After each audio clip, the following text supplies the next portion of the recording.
Our last guest today is going to be Michael Szukhent. He's the president and CEO of the Michigan Festival and Events Association. Talk about a hard time for your industry right now, Mike. Hi, how are you and how is it going? It is going as well as can be expected.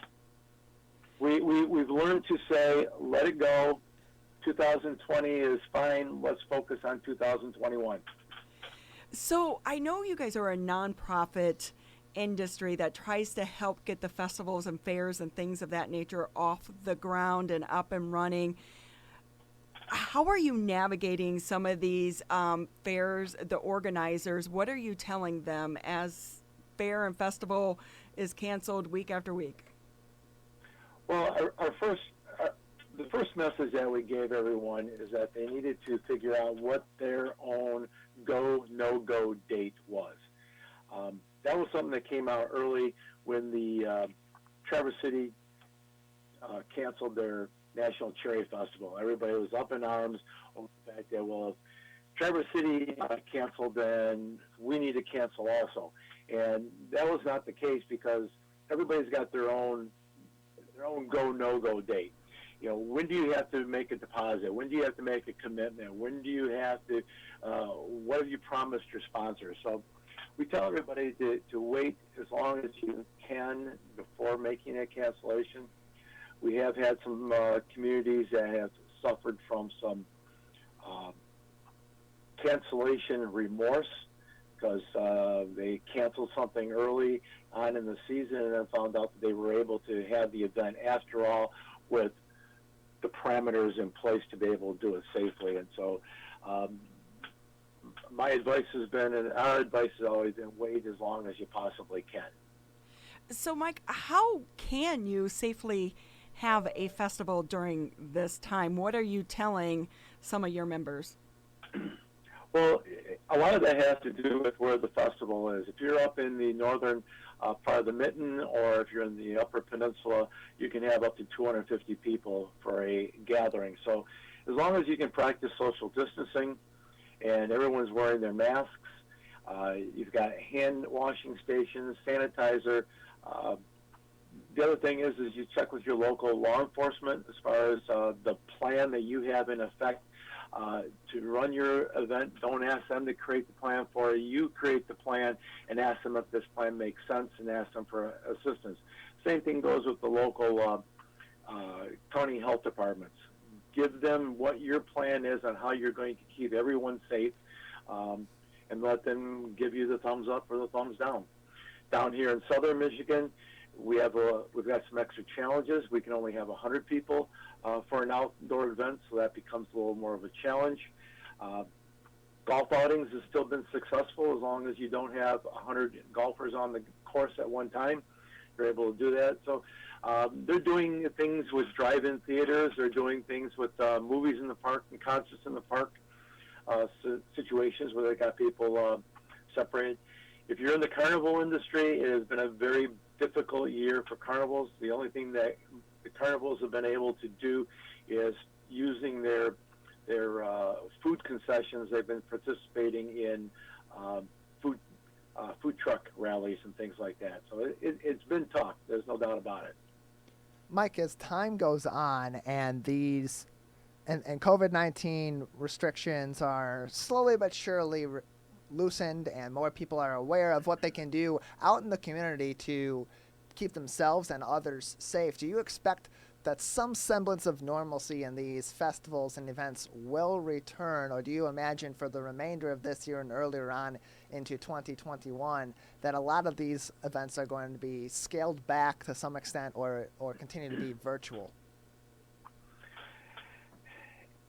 There are virtual events that are going on, and the virtual events are fine for the event. The challenge is that well, let me go back a little bit. Tourism in the state of Michigan is a $24.7 billion a year industry.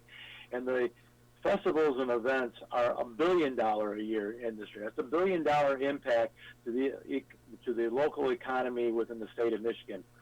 From that, you have your nonprofits that are benefiting over $15 million in donations that come from those. That's what's virtual event, because you can still have the event, but you're not having the economic impact on the community. The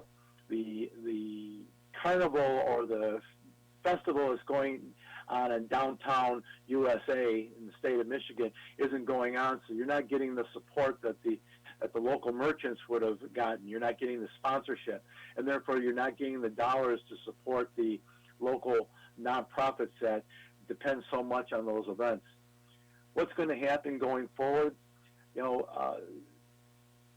As science gets a better handle on how to fight this disease, this virus, how they're able to come to a vaccine, how we learn to live with this, I think that will bring us back to normal.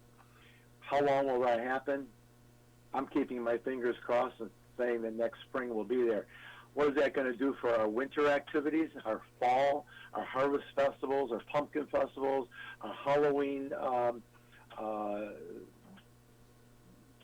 events, our Thanksgiving events, the Thanksgiving Day Parade in Detroit, the largest outside of New York City. How is that going to affect that? Those are all good questions. I don't know where we're going to be on that. Obviously, the cold weather, how does the virus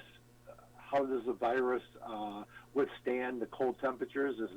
Does it only want to be in the warm environment of the inside of a building or something? We don't know. I mean, that's almost as frustrating as the virus itself is what we don't know. We are all trying to navigate this together. We're talking with Mike Szukhent. He's the president and CEO, Michigan Festival and Events Association. Just a couple more minutes here with you. We do have some festivals that are right now still planned for November. Do you anticipate they're going to happen, not happen, and how much of an impact is this having on tourism right now for the state of Michigan? Oh, it's having a major effect on tourism. Those hotels that are still open taking reservations are 70% of what they would have normally been on this calendar year. Then there's those that decided that they couldn't open because they couldn't get help, couldn't open because they couldn't do what's necessary for the health and safety of their community. I've been touring the state of Michigan for Michigan Festivals events, and it's kind of interesting. A lot of the hotels, you don't get a hair dryer, you don't get an iron, anything that has those touch points is not available. Forget about continental breakfast in the morning. That's unheard of. So yeah, everybody's got challenges with this. It's the tourism industry is definitely taking it on the chin.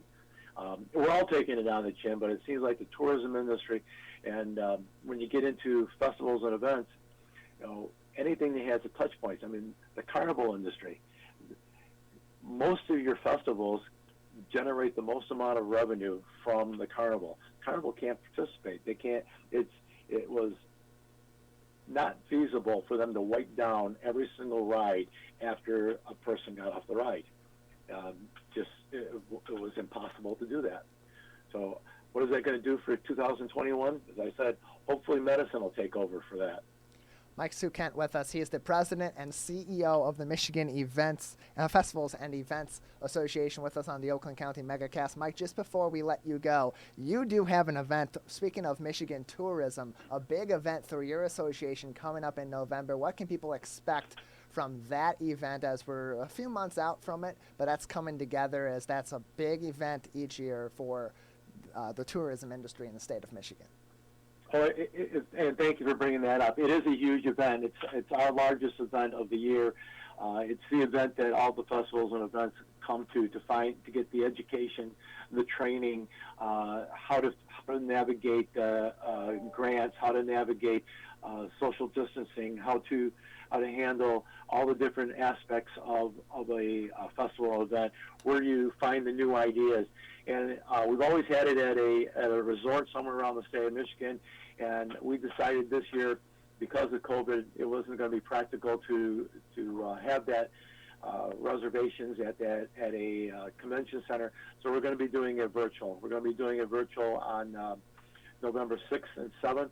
It's going to be an interesting event because we're going to use the positive that 2021 is going to be a new year, and it's going to be a banner year because everybody's tired of being cooped up, and the entertainers and the keynote speakers and the breakout sessions, we're going to be able to get people from all over the country to participate with the magic of Zoom. So instead of having the people getting in an airplane and flying to a location and booking hotel rooms and stuff like that, we're going to be able to do this all live. It's going to be awesome. Is it going to be the new norm? No, it's not going to be the new norm. Will we offer it as a hybrid in the future? Hope so. We've all become Zoom experts during this. Real quick, you have about 30 seconds. Where can people find that information? Do you have a website or Facebook page? Everything for festivals and events in the state of Michigan can be found at www.michiganfun.com, because at Michigan Festival events, we're all about having fun. And we all like a little fun, and we all need a lot of fun after surviving this pandemic. So Mike Szukhent with the Michigan Festival and Events Association, we appreciate you being with us here on the Oakland County MegaCast. Thank you for your time, and we hope everything goes much better in the future as we continue to navigate this.